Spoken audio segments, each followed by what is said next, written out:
Tongi FedEx courier সার্ভিসে ৬.৪৪ KG ক শ্রেণীর ভয়াবহ মাদক কিটামিন উদ্ধার।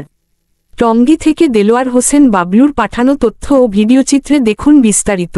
মাদকদ্রব্য নিয়ন্ত্রণ অধিদপ্তর ডিএনসি প্রতিষ্ঠালগ্ন থেকেই মাদক নিয়ন্ত্রণে আন্তরিকতা ও নিষ্ঠার সাথে কাজ করে আসছে।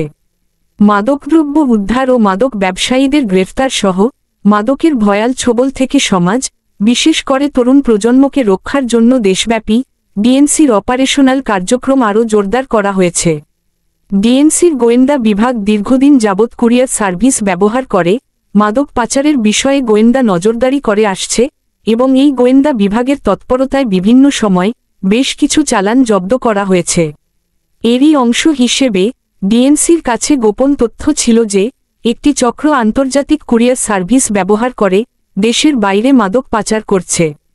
উক্ত গোপন সংবাদের ভিত্তিতে ডিএনসির মহাপরিচালকের নির্দেশে গত ৫ই সেপ্টেম্বর ২০২৫ তারিখে মাদকদ্রব্য নিয়ন্ত্রণ অধিদপ্তরের গোয়েন্দা শাখার একটি বিশেষ টিম অতিরিক্ত পরিচালক জনাব মোহাম্মদ বদরুদ্দিনের নেতৃত্বে টঙ্গীতে অবস্থিত ফেডেক্স কুরিয়ার সার্ভিসে অবস্থান নেয় এবং ফেডেক্সের সার্বিক সহযোগিতায় ঢাকা হতে ইতালিগামী একটি পার্সেল জব্দ করেন।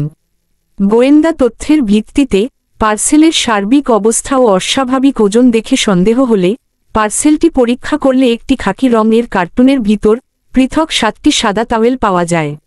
ঘটনাস্থলেই ডিএনসির রাসায়নিক পরীক্ষক দ্বারা তাওয়েলের রাসায়নিক পরীক্ষা সম্পন্ন করলে তাওয়েলে দ্রবীভূত অবস্থায় ৬.৪৪ কেজি ক শ্রেণীর ভয়াবহ মাদক কিটামিন এর উপস্থিতি পাওয়া যায়।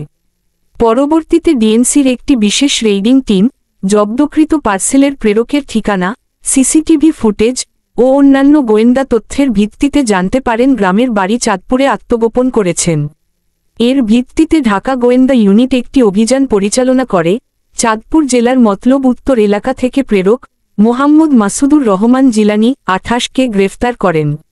পরবর্তীতে আরও তথ্য পর্যালোচনা ও অনুসন্ধানের মাধ্যমে জানা যায় যে উক্ত কিটামিন চালান ফরিদপুর জেলার মোহাম্মদ আরিফুর রহমান খোকা ৪৩ এর সাথে যোগসাজশে বিদেশে পাঠানোর চেষ্টা করেছিল এবং আরও জানা যায় যে খোকা এই আন্তর্জাতিক চক্রের অন্যতম হোতা।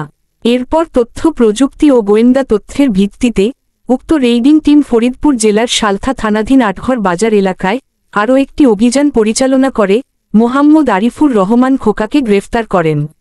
তার কাছ থেকে 2টি অ্যান্ড্রয়েড মোবাইল ফোন এবং একটি বাটন মোবাইল ফোন জব্দ করা হয়। জিজ্ঞাসাবাদে তিনিও কুরিয়ারের মাধ্যমে কিটামিন পাচারের সাথে সংশ্লিষ্টতার কথা স্বীকার করেন। মানবদেহে কিটামিন এর ক্ষতিকর প্রভাব। কিটামিন মূলত একটি ডিসোসিয়েটিভ অ্যানেস্থেটিক ওষুধ যা অতীতে চিকিৎসা ক্ষেত্রে অপারেশনের সময় অজ্ঞান করার জন্য ব্যবহৃত হতো, কিন্তু বর্তমানে এটি ব্যাপকভাবে মাদক হিসেবে অপব্যবহার করা হচ্ছে, বিশেষ করে পার্টি ড্রাগ হিসেবে। কিটামিন একটি অত্যন্ত ক্ষতিকর মাদক যা স্বল্পমেয়াদে বিভ্রান্তি, হ্যালুসিনেশন ও শারীরিক জটিলতা সৃষ্টি করে। দীর্ঘমেয়াদে এটি কিডনি ও মূত্রথলির গুরুতর ক্ষতি, মানসিক সমস্যা এবং আসক্তির দিকে ঠেলে দেয়। নিয়মিত সেবনে সহনশীলতা তৈরি হয়ে ডোজ বাড়ানোর প্রবণতা দেখা দেয়, যা জীবনের জন্য ভয়াবহ ঝুঁকি তৈরি করে। কেমিক্যাল ইমপ্রেগনেশন এর ব্যবহার। এটি টাওয়াল বা মোটা কাপড় ব্যবহার করে মাদক পাচারের একটি গোপন কৌশল, যেখানে টাওয়ালের ভেতরে গঠন পরিবর্তন করে মাদক লুকানো হয়। কেমিক্যাল ইমপ্রেগনেশনে টাওয়ালকে মাদকের দ্রবণে ভিজিয়ে শুকানো হয়, ফলে মাদক ফাইবারে মিশে যায়। কাপড় বা তোয়ালেটি মাদক শোষণ করলে সেটি দেখতে স্বাভাবিক কাপড়ের মতোই মনে হয়, ফলে এটি সহজে শনাক্ত করা যায় না।